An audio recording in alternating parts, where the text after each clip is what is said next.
Hercules said it, and the Klump family proved it. Right? His name would go down remembered for what he had done.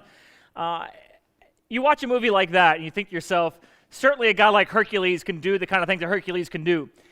But in reality, if you sort of look over the landscape of just even the people within that movie, what was it about him that allowed him to be the person who people remember for all time?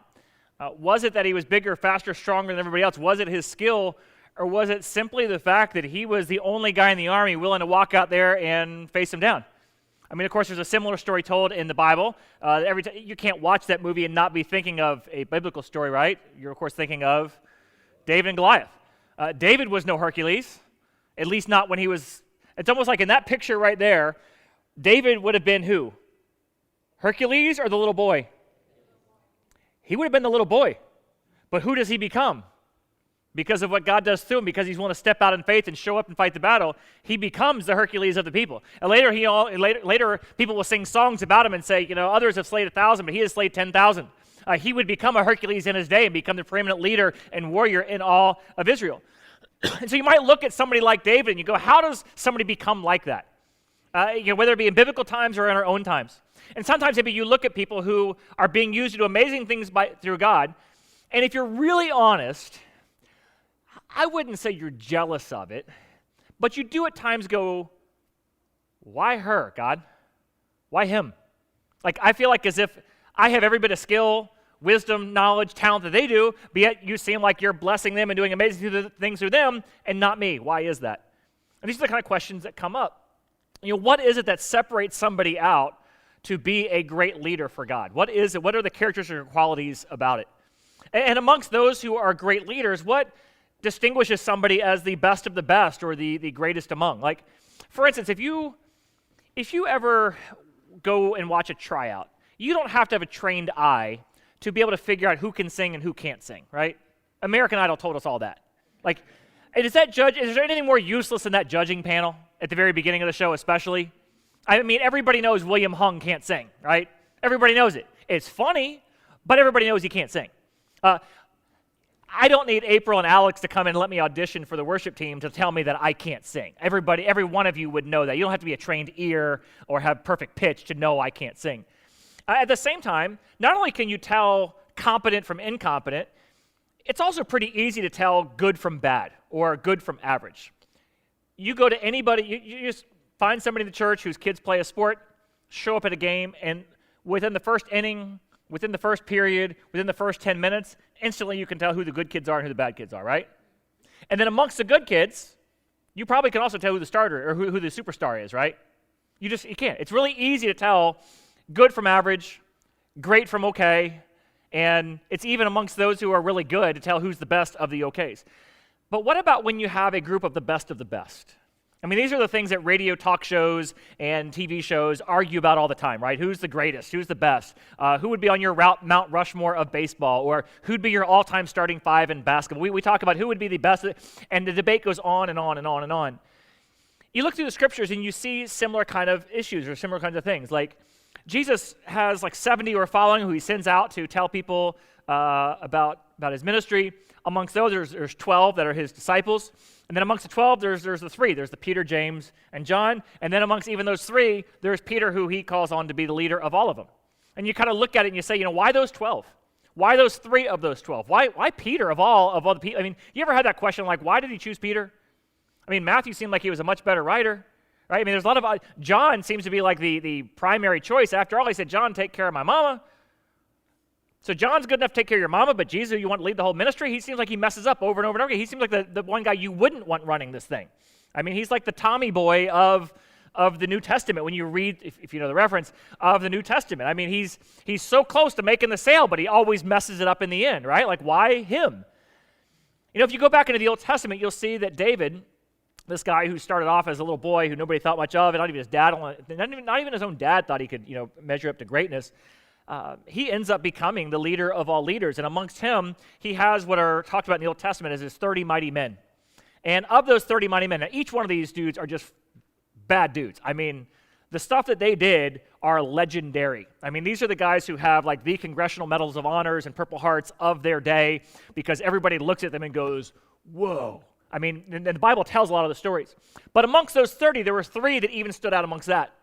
And if you go over to 1 Chronicles chapter 11, we're going to be this morning, I sort of picture this story coming out of somebody coming to David and saying, all right, those 30 dudes are the baddest dudes ever.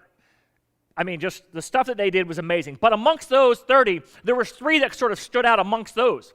What was it about those 3? How did you pick those 3 amongst all of the 30? Because every single one of them is amazing. How did those guys sort of become like the Mount Rushmore statues of all of your guys? How did they become your starting 5? How do they become the true goats of all of your mighty warriors in the land? What was it about them? And so it seems like as if he's probably telling this story about how this all came about in 1 Chronicles chapter 11, which the reason why I want to focus in on it is because if you ever had that question asked, how is it that God could do something amazing through me? What is it that distinguishes somebody who God uses in a mighty way to lead a spiritual movement, to accomplish his purposes?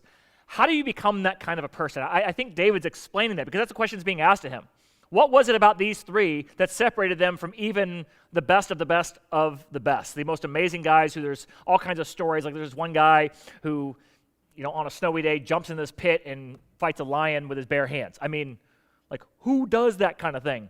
There's this other guy who, like, takes on a whole army of people just to defend his own property. I mean, it's just amazing kind of stuff, right? So he talks about these 3. And he goes back and he tells this story of something that happened right before a major battle. Now, what's going on kind of in this time is hundreds and hundreds of years ago, God came to Abraham and he said, someday I'm going to establish in you a people, a unique nation, that other people and other nations will be able to look at, see there's something unique and different about you guys, and what's going to be unique and different about you guys is your relationship with me. And because you will be a salt and light to the whole earth, people will want to have a relationship with me because of your relationship with me. And all nations will end up being blessed because of that.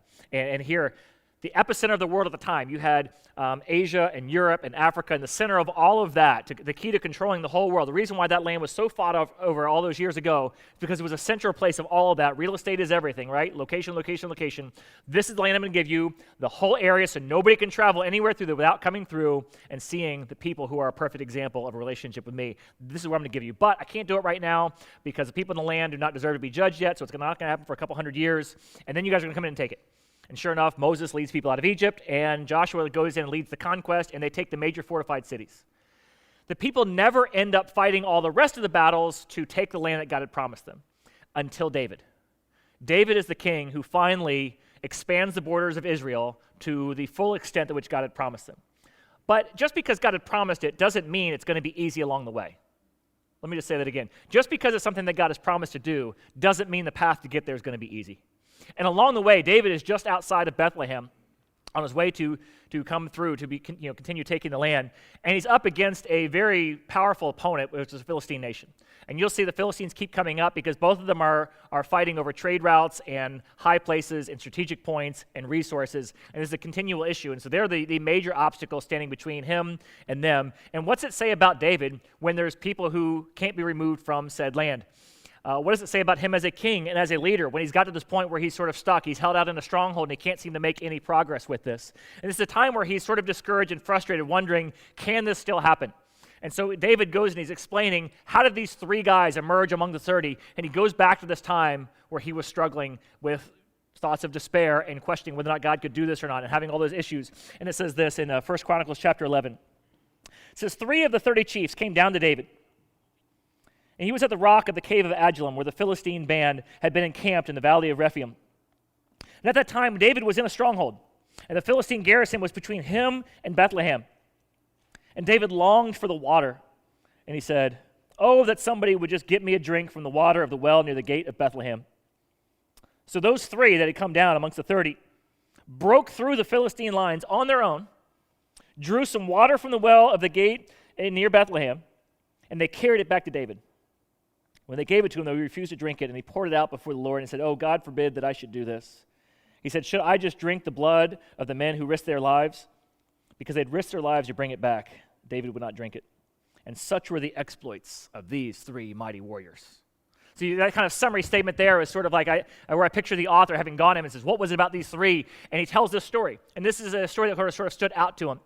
And I think the first thing you need to know, the first key to this when you're wondering, what is it about somebody that God uses versus somebody God doesn't? What is it about these three who stood them apart from the other 30? How did David select these guys? I picture the question that's not written in here that's being asked to David. What was it about those three guys that made you choose them over all the others? I don't know if you picked up on it here, but I think his answer back was, I didn't choose them. They chose themselves. David didn't go to three guys and say, hey guys, let me see. I want you, and I want you, and I want you. Guys, come on down here, come on here. Here's what I'm struggling with. No, it just says 3 of the 30 came down to David. They self-selected, and they came. Now, point number 1, if you want to be somebody that got used by God in a mighty way, the first requirement is just show up. Just show up. I mean, over and over, you heard this story where, who is more likely to be used? The person who's most talented, most gifted, and most skilled, but isn't there, or the one who is? What is?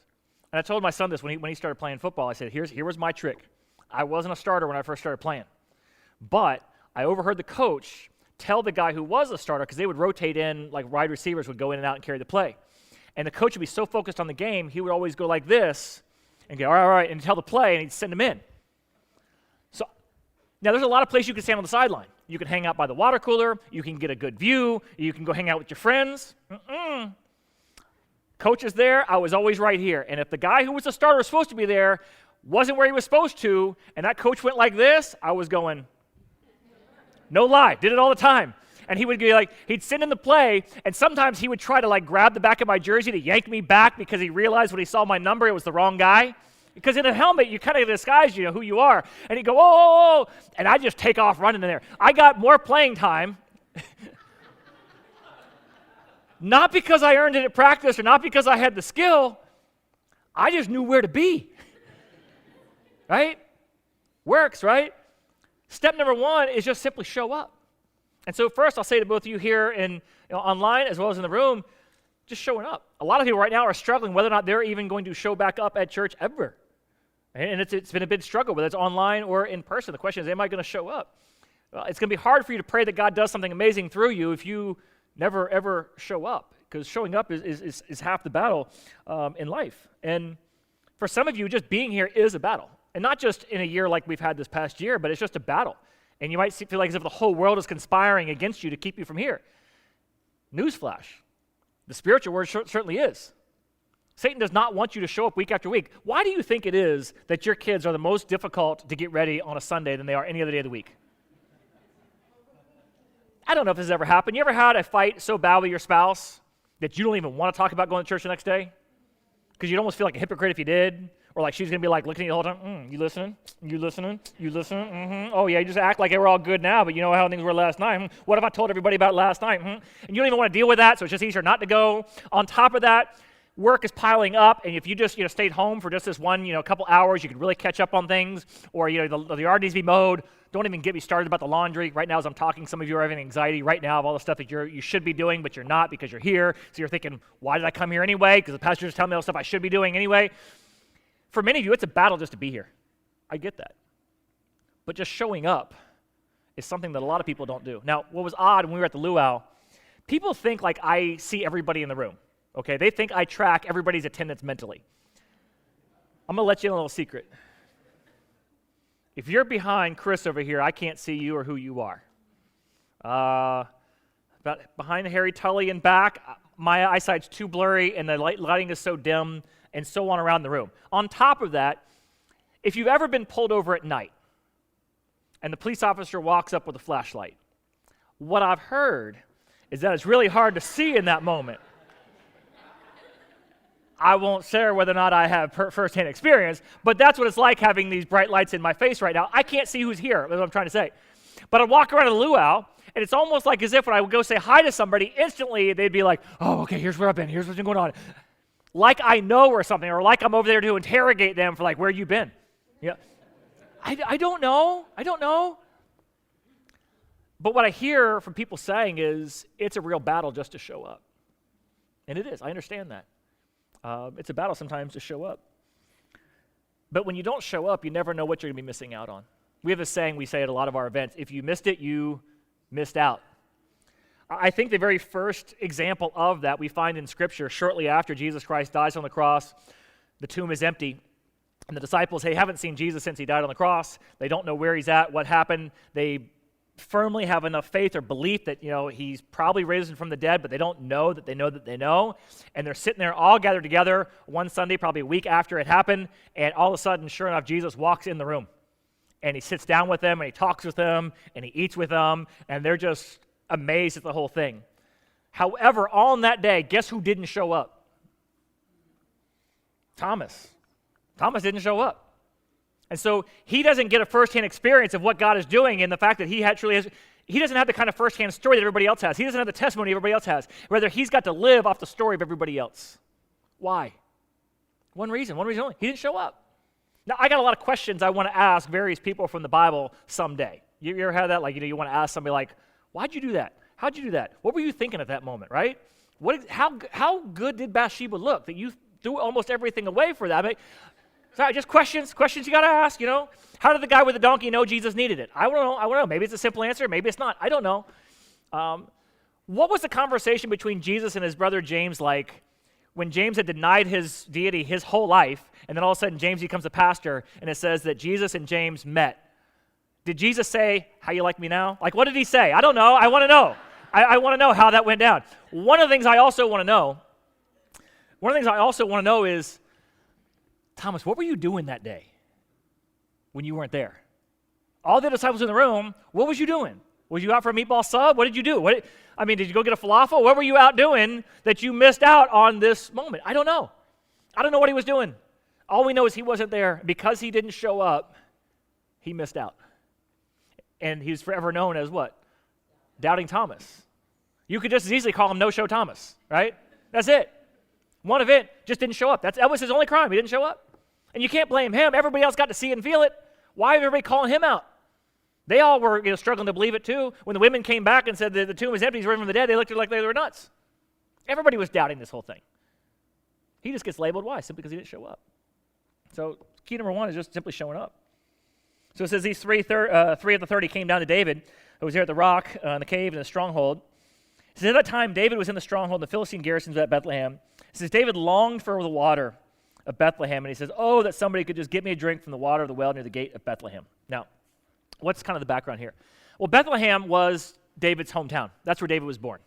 And some of you right now are like, hey, that's so cool. I know somebody else in the Bible who was born at Bethlehem.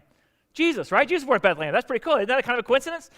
Okay, let me a little bit of backstory on the Christmas story. Do you know why Jesus was born at Bethlehem? Because his parents were from the house and the line of David.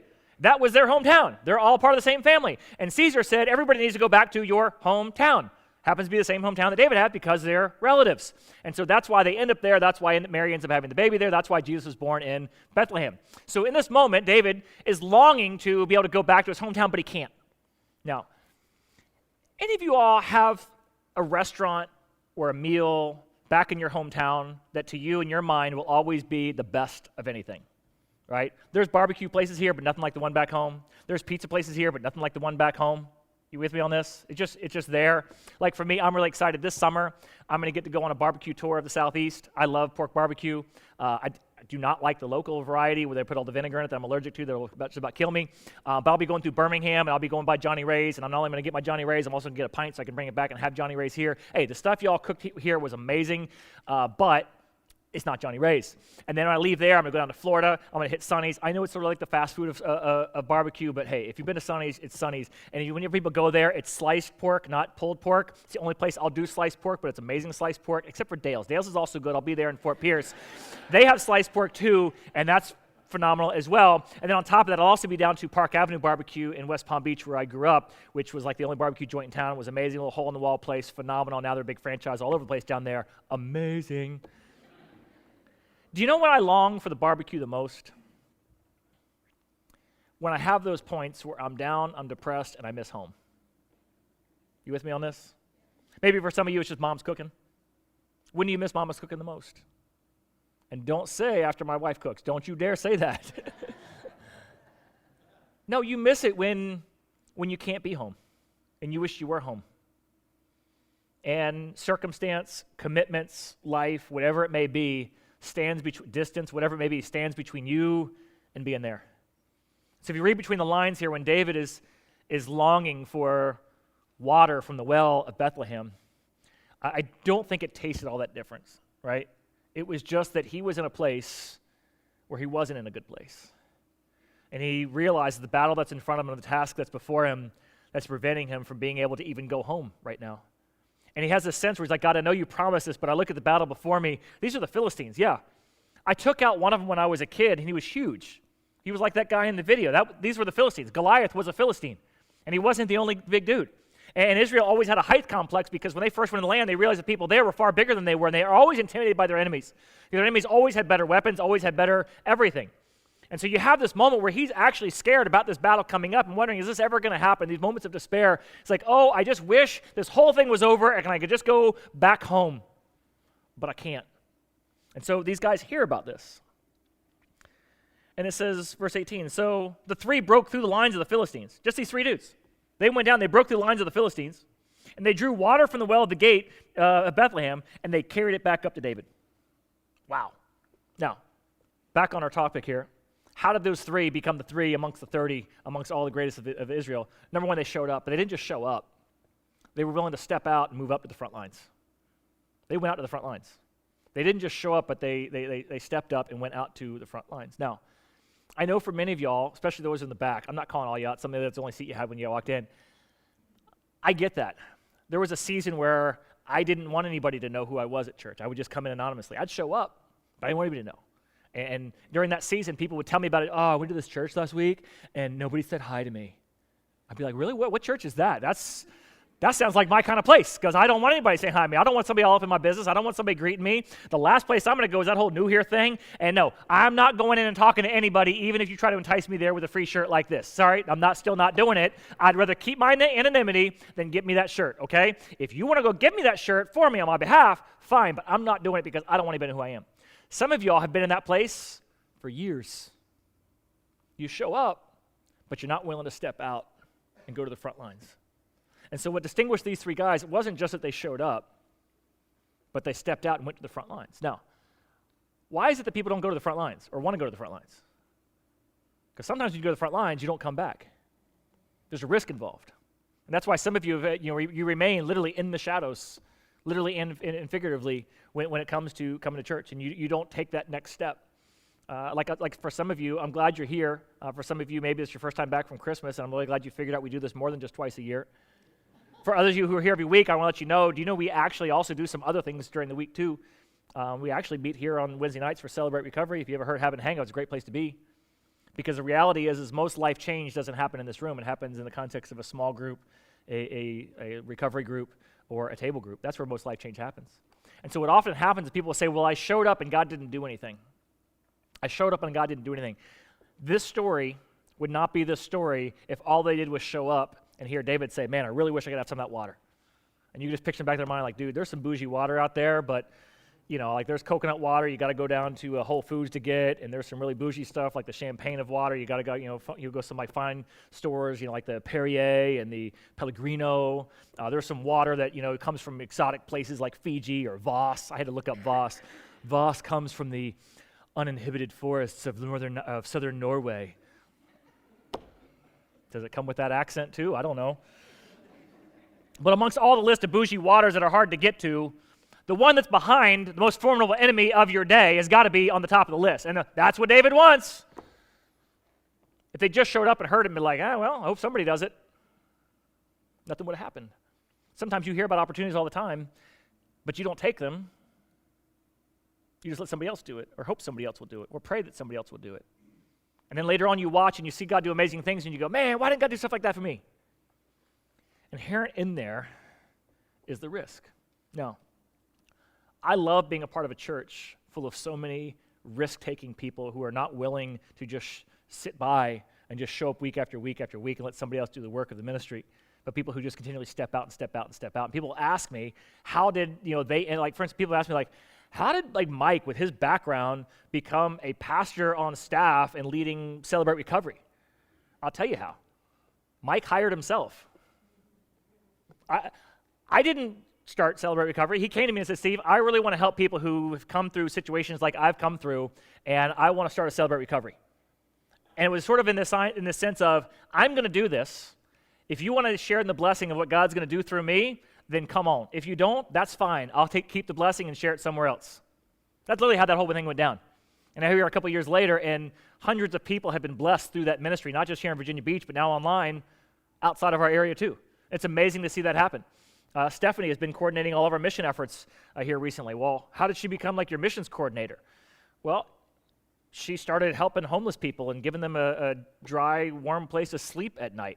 Not because we went out and said, hey, go do this. By the way, most of the missional stuff you see, like what we do in Nicaragua and the Dominican Republic and the Philippines, all these different places, hardly any of that ever came from anybody on staff leading our church and saying, here's something we should do.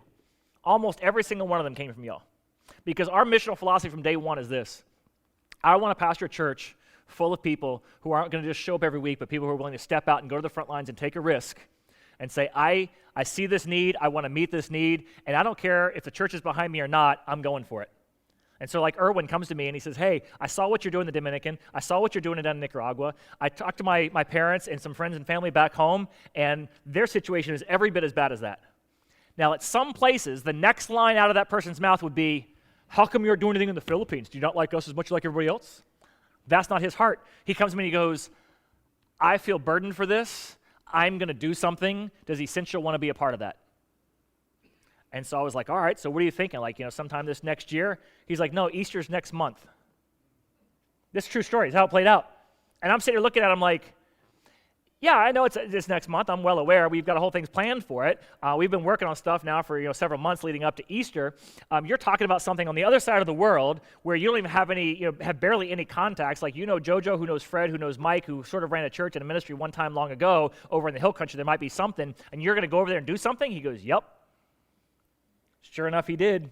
And we now have a ministry in Philippines, and it's just amazing and phenomenal to see what's going on there. But it all comes from something like that. But it's not just people who go do those things outside the church. It's people right here who are doing things right now, providing opportunity for you to be in here in this moment. One of them, I don't know everybody's story. I know a few of them. One of them I know is Dean. He's a good friend of mine. I'll tell you, when I first meet Dean, Dean had showed up for church for a little while and decided he was going to step out and take a risk. And the step out, take a risk that he did was show up at a Bible study. Some of you are scared to death to show up at a Bible study, aren't you? I know. Scared to death to walk into some place where a bunch of people will be sharing, talking about their lives, asking me about mine. Heck no. This guy's willing to show up, not just at a Bible study, but a Bible study that the pastor is leading, a Bible study the pastor is leading at his house. Now, why is that a risk? Well, he showed up in there. He just came off of a ship or somewhere, I don't know where he was at, somewhere in the Navy, and he's dropping F-bombs at a Bible study at the pastor's house. Now, a lot of people would say, I need to wait to clean up my mouth before I go do something like that, right? And it's funny because it just kind of came out in conversation. He's like, oh. And everyone's like, no, we cuss all the time. That's all good. That's a whole explanation. All right.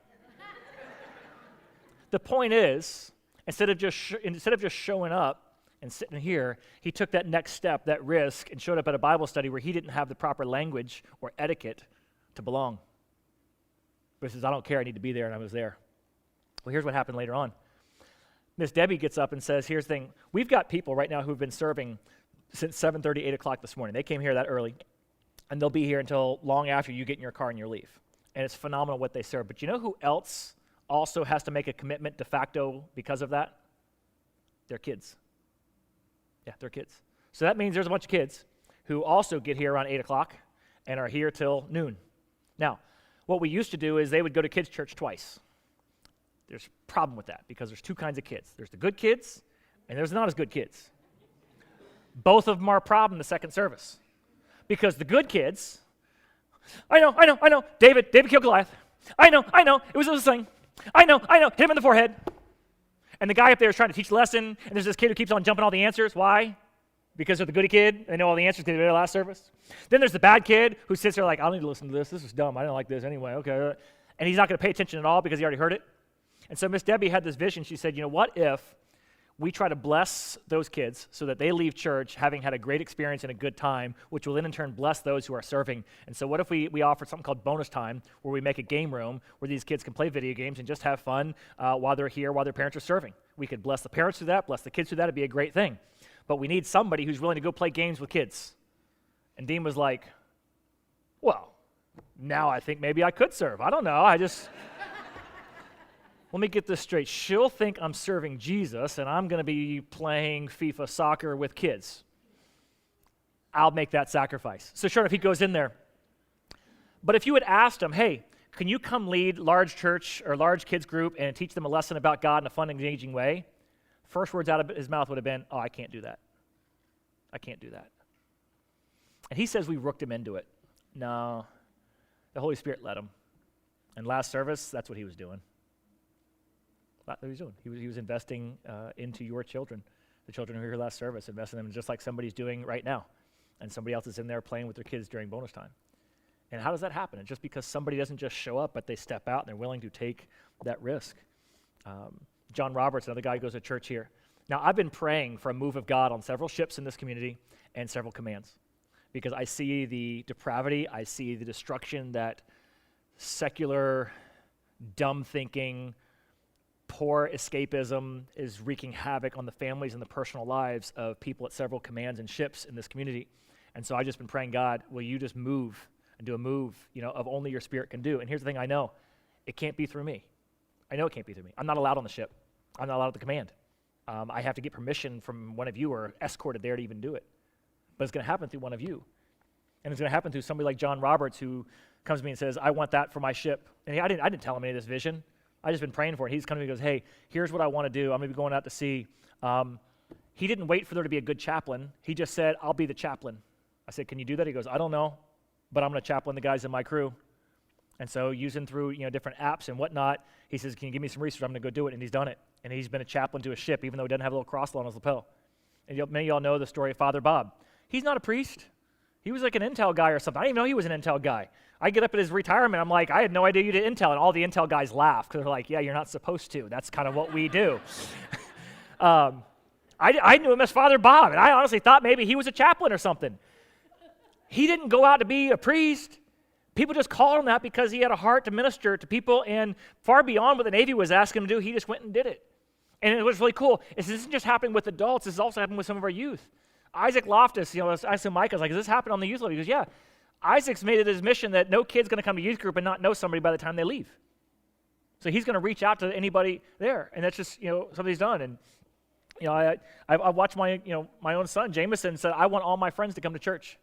And so he invites them. Do you know the risk that it takes for a middle schooler with all the peer pressure and to make that bold step? What are you risking at that point? You're risking, your reputation is all you have when you're in that age, right? Brad's daughter, Kylie.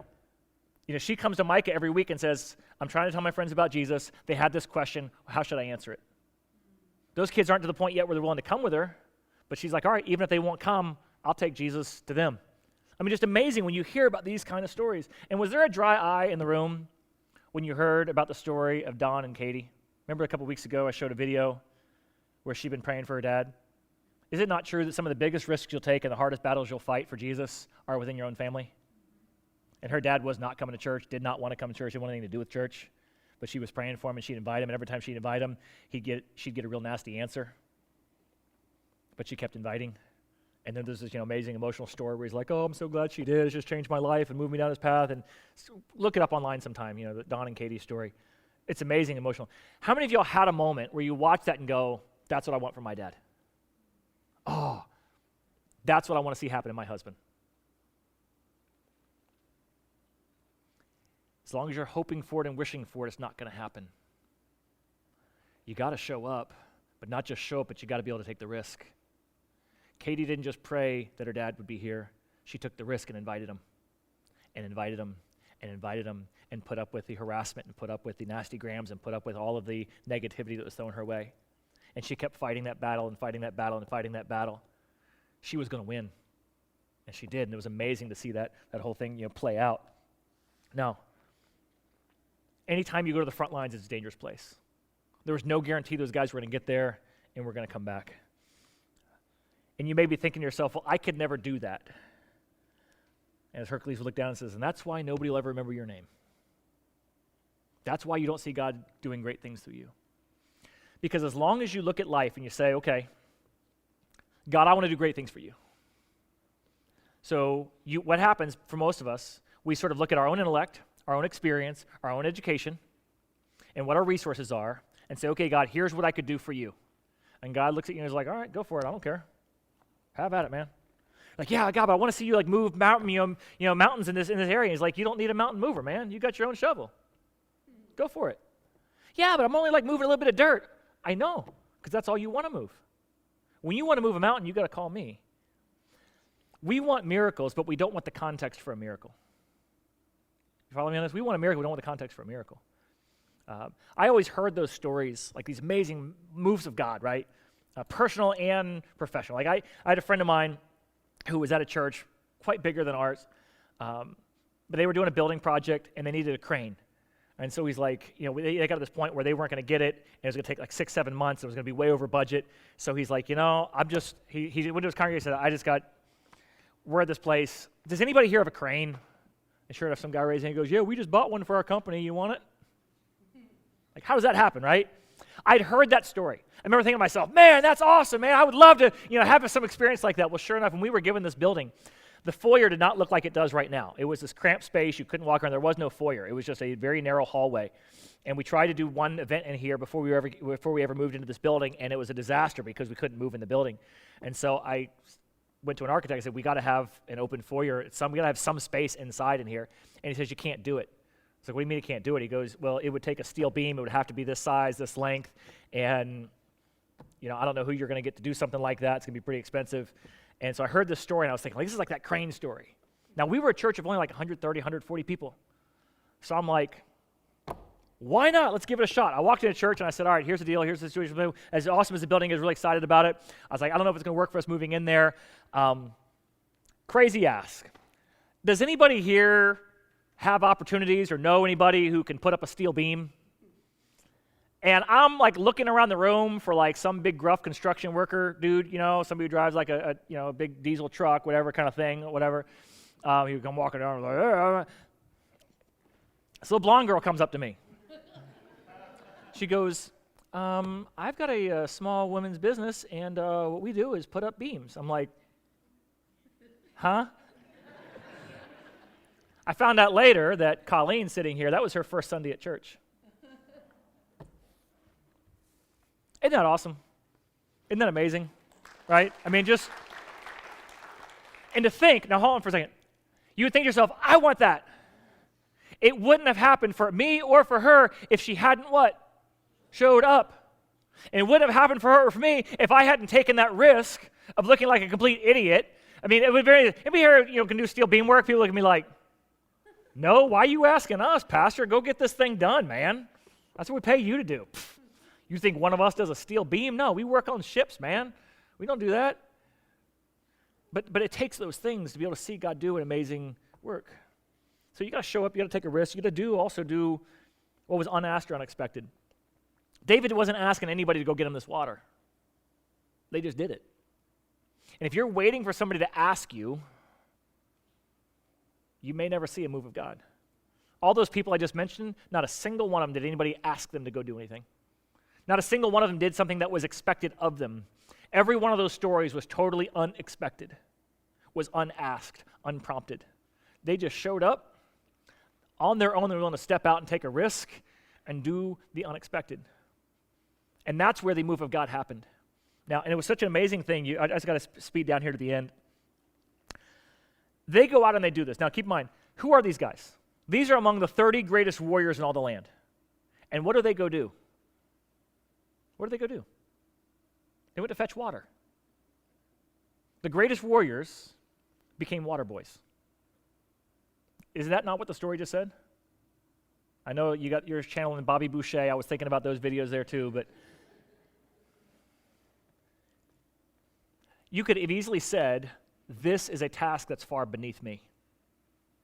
These are guys who are highly trained, highly skilled. Send somebody else. How easy would it be for them to have, David wants some water? These guys get together, all right, who can we send over there? Who can we put over there? So I'm not going over there. We got those things. There was no job beneath him. There are people right now who are changing diapers, not because that's all they can do. Some of these people make 6 figures a year and are highly trained and highly skilled in what they do, but they're in there right now, wiping the drool off your kid's face.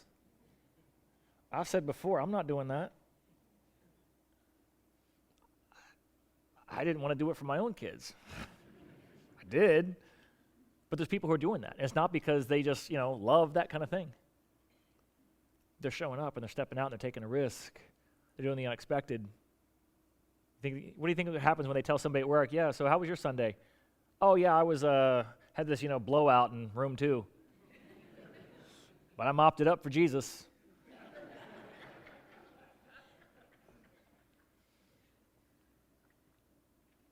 But that's the context for God to do something great, is when no job is beneath you. And so they go and they do this, and they go and they get this water. And I just pause. I just picture, what were the Philistines thinking when this happens? Picture, the Philistines who were there that night having to go back to report to their commander. All right, so what happened? What happened last night? We get an invasion? Is the attack starting? It's no. Best we can tell is just 3 guys. All right, so 3 guys. So how long did it take for us to take them out? No, we didn't. They whooped we had a whole regiment over there. They just cut right through us and went straight on. Oh, were they going after munitions? Were they coming after me? Who were they going after? What was going on here? Oh, they were going for water. Oh, what'd they do to our water supply? They poison it? No, they just filled up their thermos and left. It doesn't tell us what that did to the psyche or the psychological warfare that must have been for the Philistines, right? To have 3 dudes show that they can just waltz right through your stronghold fortified line. For what? Just to get a drink of water and leave? What did that do to them? I don't know, but I can tell you what it did for David. When David's given the water, what's he say? He's like, I can't drink this. And he pours it out. And that's not a show of disrespect. It's a moment he's having with God. It's moved him and strengthened him spiritually because he's in this place, not because he's so confident of what God can do. He's in this place because he's gotten to this point where he's doubted that God can do what God said he's going to do. God, I know you said you were going to give us this land, but I'm looking at the army before us, and I'm in a strong fortified place, and it'd be easy just to stay here, and I don't want to step out right now. I want to stay here in the safety. And he's got these 3 guys who step out, just the 3 of them, not the whole army. David's afraid to take the whole army. These 3 guys go without the army, and they go in, they get him the water, and they bring it back, and they say, here you go. And there's this moment where David is so encouraged by this, he's thinking, oh my gosh, God, how could I ever doubt you? You've taken 3 guys and just plowed right through the army. Just like I did back with Goliath back in that day. Oh, how far I've fallen from the place of faith that I once had, where I'd walk out and say, you come at me with a spear and a sword, but I come to you in the name of the Lord. And now I'm watching these 3 guys do the very same kind of thing that put me in this place to begin with. God, I can't possibly accept this gift from them. This act of courage and faith that they've had that I don't have. I am not worthy because I don't have the kind of faith that I once had. And it's so moved him that he pours it out as an offering before God, as if to say, God, bring me back to the place where I had that kind of strength, power, energy, and effort to once again be able to lead my people into the battle you put before me. Now, could they have seen that that's what was going to happen in David's life? I don't know. Maybe they just thought David was thirsty. I don't know. The point of it is this. Oftentimes what God is doing through you, you may have no idea what God's going to use in that situation to do through somebody else. I remember years ago, somebody called me up and they said, hey, Steve, there was this girl I went to youth group with, and I'd kind of forgotten about her. I invited her to youth group as one of the few people. I was not like Jameson. I would not just go invite all my friends at church. I was kind of embarrassed, afraid what they'd think of me, whatever. And so there was this one girl I did invite, not because I was dating her or nothing like that. I just happened to invite her. And this person called me up, and she goes, yeah, she was sharing her testimony at church, and she mentioned you and the impact that your invitation had on her. I had no idea. I didn't even remember doing the invite. I mean, I sort of knew some of it. Point is this, you have no idea what happens when you not just show up, but you step out, you're willing to take the risk, go to the front line, don't wait to be asked, but you just do something and follow after God's heart. You have no idea the impact that's going to have on somebody else. When Colleen brought that beam in, she had no idea that 11 years later I'd be talking to you all about it with an inspiring story of just stepping out and showing up. You couldn't know that. When that guy stood up with the crane, he had no idea that would inspire me to somehow take that risk someday. You have no idea what God is going to use in that moment to do something great through you. Because you think all you're doing is changing a diaper. And you hear an opportunity to serve, and you're like, yeah, okay, I don't know if I'm going to do that. I'll tell you one last one. I'm looking at you guys online. If you attend online, one of our hosts, online hosts, we have people who host the online experience because they kind of chat and talk whenever. So we have people minister online, so they're serving online ministries all the time. There are some of those hosts that don't live in Virginia Beach. I'm talking to you, Justin Tully. I saw this past week that he signed up to serve as a host. He lives in Austin, Texas. He actually helped us do some drywall work when we first moved into this building, but hasn't lived here since. And he is serving at Essential in Texas. Now, I don't say that purposely to shame you for living in Virginia Beach and not serving at Essential, but I could. Oh, let's face it, I sort of am. Just let that sink in. Just let that sink in. I'm halfway across the country, and I'm serving. And he'd look at you guys and say, man, if only I could be there and experience it all firsthand like you guys get to. And you could continue that analogy all around the world. Show up. Step out. Don't wait to be asked. No job beneath you. That's the recipe for somebody that God can use to do amazing things. Would you join me as we pray? Father, I thank you for your grace that can take people like us and do amazing things. Thank you that you can take somebody like David with all of his faults and all of his failures and elevate him to be someone that you would say is a man after my own heart. And you would do great things through him with all of his faults and all of his failures in moments like this where he's doubting you. Because sometimes I think when I have doubts or fears, that it disqualifies me from being somebody you would use. So Father, I thank you, Lord, that you're not the God of one chance or a second chance, but the God of another chance and another chance and another chance. So wherever we're at in this continuum, Father, whether the battle is just showing up, or the battle is to step out, or the battle is not to wait to be asked, or if the battle is simply to get over myself and realize that even a warrior sometimes needs to be a water boy, and no job is beneath me. Father, may you move us in our hearts to take that next step. In Jesus' name, amen.